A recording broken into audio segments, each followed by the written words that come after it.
So tonight we are going to do the bike implementation plan public meeting. This is our first meeting. And what we're looking for tonight is Mike is going to be talking to you about what the study is about and how we can improve our biking and our pedestrian in Lake Havasu City and in Mojave County. So I'm going to hand it over to Mike now. Thank you, Jeanette. And yes, I second that. I welcome all of you here. Glad to see the great participation. This is going to be about a 10-month study, so we hope you guys stay involved throughout the study. And tonight we're really looking for a lot of input from you. I think before we go any further, maybe have all of the team members that are here working on the project to introduce themselves. So if you guys could come up here real quick so they know, because when we break in a minute to go to the maps, we're going to have each of these team members back there to help with questions, jot things down. So again, I'm Mike Blankenship, for those of you that came in late, with Green Light Traffic Engineering. I'm Scott Kelly with Green Light Traffic Engineering. Hi, I'm Alex Albert, and I'm with GCI for Public Involvement. Hi, Jay Allen. Sorry, I just got married. Thank you. And I'm also here for Public Involvement. Good evening, Dale Miller. I'm with Rick Engineering, and we're a sub-consultant helping, I almost said AMEC, Green Light Traffic Engineering and AMEC on the bike and ped study. So thanks for everyone for coming. And I'm Brian Fellows. I'm with AMEC Foster Wheeler, and I'm also part of the team. All right. Thank you, guys. So I want you to pay attention to one word up there in the name of this study. So a bicycle and pedestrian implementation plan. And the word I want you to focus on is implementation. Because there have been a lot of plans and a lot of studies in Lake Havasu and in Arizona and in the country, and a lot of them end up on shelves and nothing happens. They're not implemented. So we want you to keep in mind, not only tonight, but over the next 8-10 months as this plan is being developed, helping us come up with recommendations and ideas that are feasible, that actually have a chance at getting implemented here within the MPO boundaries. Part of the plan will be coming up with funding options and prioritizing projects, which ones are the most important. If you can only work on a couple projects, these are the ones we think you should focus on. So keep that in mind. We want something that's usable, that's implementable. The Lake Havasu Metropolitan Planning Organization, MPO, the boundaries basically extend just outside the city limits here in Lake Havasu. So this project, this plan will include not only the city and the city streets, but parts of Mojave County, unincorporated areas just outside the city, Horizon 6. So it'll include all of the MPO boundary. And we're also wanting to focus somewhat in the plan on how to connect city destinations, city trails, city sidewalks to outside of the area, even beyond the MPO boundary, to go north, to go south in safe and efficient ways.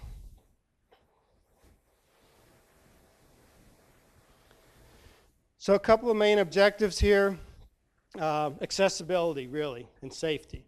Getting around without being in a motorized vehicle, walking, biking, making connections. We're going to focus on several of the key generators for pedestrians and bicyclists, schools, parks, people who want to walk or bike to work, those types of facilities.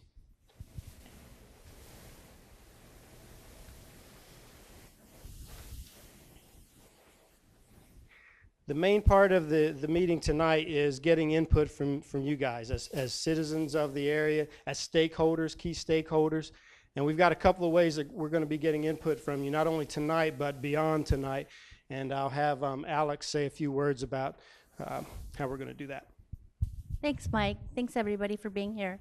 So one of the ways that we really want to get you involved, a couple of the ways are in front of you now. We handed out a couple surveys.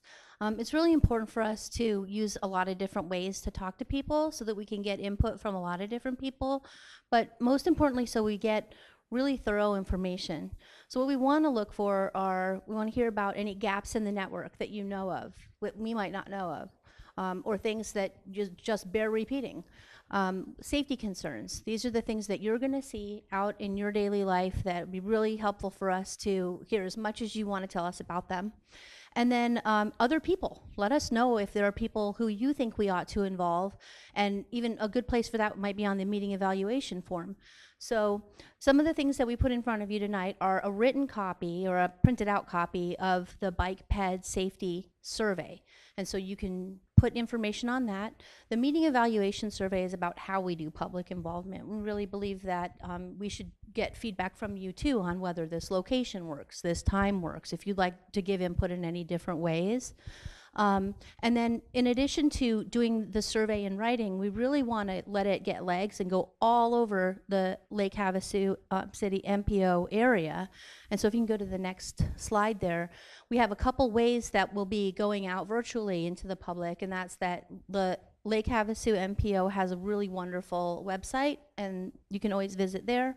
And then if you would click on the Survey Monkey at the bottom, the survey that you have in front of you, I adapted from something that was online. And so this survey is live online right now, and the front page of it looks like this. It's really easy to follow along, and you can go ahead and just click through this and provide your answers if you don't want to do it in writing tonight, or if you'd like to tell other people about it. This is something we'll be asking people to send out through the community, organizations, and we really need champions to get this attended to get people to pay attention to it.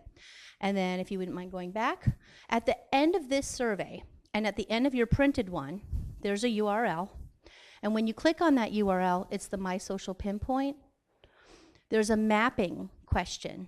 So you can either type in the URL that's on there, or if when you finish this, you go to that My Social Pinpoint, you'll see a map of the region, and you'll see two markers at the top. If you can pull down a marker, they'll get an idea. Once you pull down and drop a marker, that's a bicycling marker, you can fill in content about anything you want to say about that area. So you can zoom in on the map, you can make it bigger or smaller, we can get very detailed information from you on your thoughts and on specific areas, and you've got lots and lots of characters that you can fill in that little box. You will have to put in your email and your name, and then if you even have a picture of something you're trying to describe, you're most welcome to upload that too on this survey. And with that, I'll turn it back to Mike. Thank you, Alex. Any questions so far? Because we're only going to be talking for a few minutes, and then we're going to turn it over to you guys. Questions so far?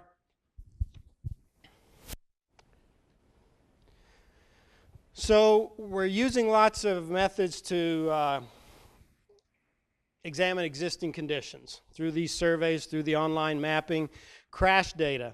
I want to talk a little bit about that, and then we've got the crash map back there when we get up here in a minute if anybody wants to take a closer look. So what we've got are the last 10 years, the most recent 10 years of crash data from ADOT, from the State Department of Transportation crash database. And what we're highlighting here are just the pedestrian and the bicycle crashes. And what we're really highlighting are the pedestrian and bicycle crashes that actually get reported. A police officer comes out, fills out a police crash report form, and then makes sure that it gets sent into ADOT so that it shows up in the ADOT database. So what might that tell you right off the bat, these numbers that we're showing here? Anybody? That they are not 100% accurate. That is correct. Are they high or are they low? So they're low, and they're probably very low. The other thing to point out is these are only reported crashes between a motor vehicle and a bicyclist, a motor vehicle and a pedestrian. So if a bicyclist is riding down 95 and hits a spot of gravel and spins out and you get scraped, you break an arm, that will not be shown in this data here because it did not involve a motor vehicle. So keep that in mind. These are very low numbers. But having said that, let's look at them. So we're averaging about eight or nine pedestrian crashes a year, 8 or 9, because this is 10 years worth of data. Eight bicycle crashes. Look at the next to the bottom line on each of those. 8 fatal pedestrian crashes in the last 10 years. So almost one person a year here in Lake Havasu is getting hit by a car and killed. Not to belittle the numbers on the bike crashes, but the fatal bike crashes are usually a lot lower statewide and here in the region. So we had 2 fatals.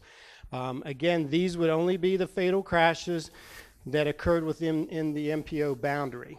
So for example, the tragic crash that we had, 2 years ago now, just south of town on 95, was outside the MPO boundary. So those 2 fatals do not show up in these numbers. And you can see that for the most part, when there is a pedestrian and bike crash involving a vehicle, somebody gets hurt. There were 3 no injury pedestrian crashes. So those are probably very low speed, somebody barely gets tagged, and they don't complain about any type of an injury. But for the most part, there's going to be a serious injury involved with a pedestrian or a bike crash. This will show up better on the map when you get a chance to stand up, but what we did was zoom in here on where the majority of those 180, 190 pedestrian and bike crashes over the last 10 years occur. And you can see a lot of them are in the downtown area. So this would be McCulloch, going across onto the island. So a bunch of them right here. Was there a question? It's tough to see on the colors up here, but in the red are the fatals. So here's a fatal pedestrian crash, fatal bicycle crash, fatal pedestrian crash on 95. Another fatal pedestrian crash on 95. So that's going to be one type of data that we use as we're putting this bicycle and pedestrian plan together. It's not the only piece, and it's not the most important piece, because as I already pointed out, this way underreports the crashes that are occurring out there. But it is something that we have that we will be using. Questions before I let Brian explain all the hard work you're getting ready to do? Sergeant Burns.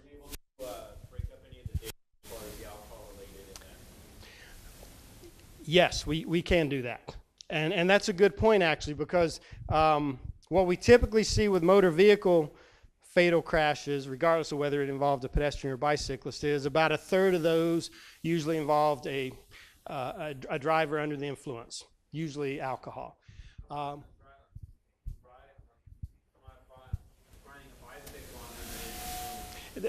Exactly, and I think that's the point Sergeant Burns is bringing up. We see those numbers at least at that 30 to 35%, if not more sometimes, and it depends on the part of the state. But we've seen around 40% of pedestrian crashes involve the pedestrian being under the influence. And it's not just the influence of alcohol, drugs, prescription meds. It's the distraction too. It's a pedestrian talking on their cell phone, the driver texting. So the distraction is a big part of this too. Other questions?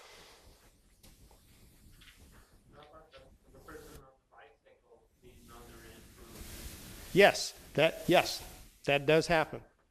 Yeah, the bicyclist and the pedestrian. I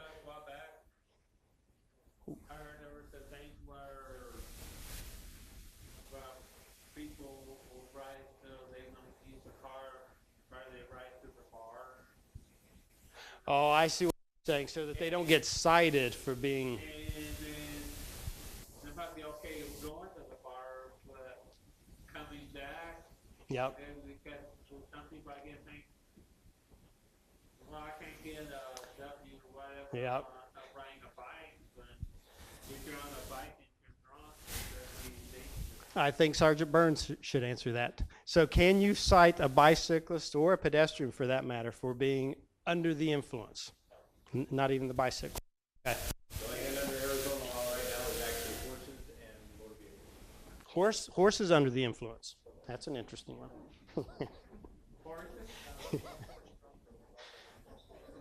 Okay.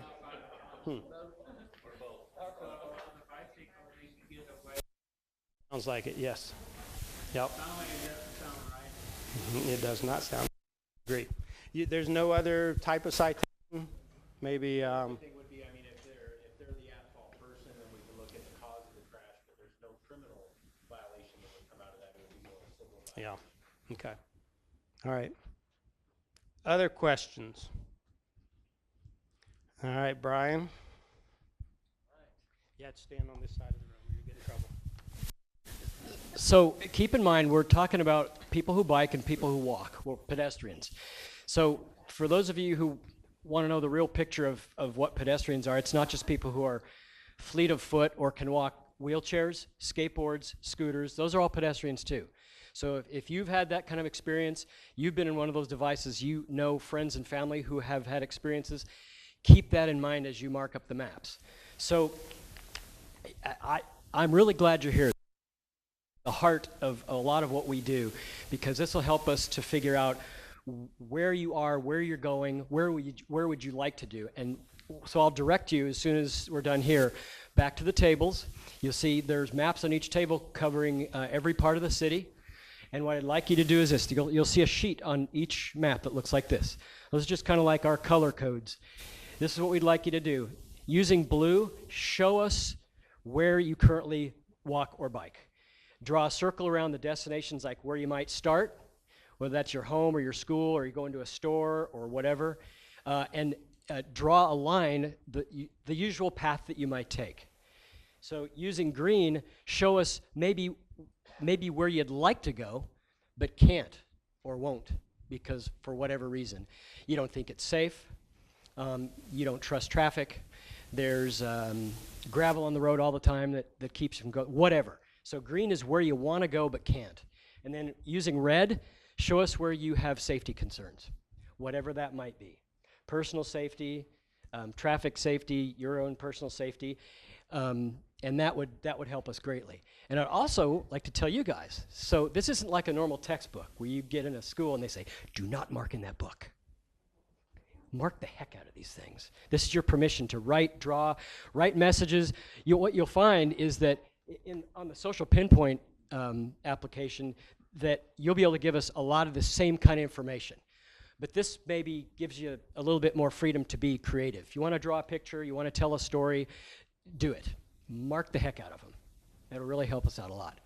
Any questions? Mike, are we done or do we have? Thanks. So keep in mind that if you want to add comments about different places around the region, you're going to have to go to different maps. So we've split the region up into what, 5 or 6 different maps. So if you're concerned about the north end, you have to find that map. If you're concerned about the downtown area, go to that map. So you may have to walk around if you're looking at multiple locations to make comments. All right, so you've got your marching orders. We're going to be stationed around all these maps to answer questions or jot things down that maybe won't fit on the map. So let's take the next 20, 25 minutes or so to get things down on these maps.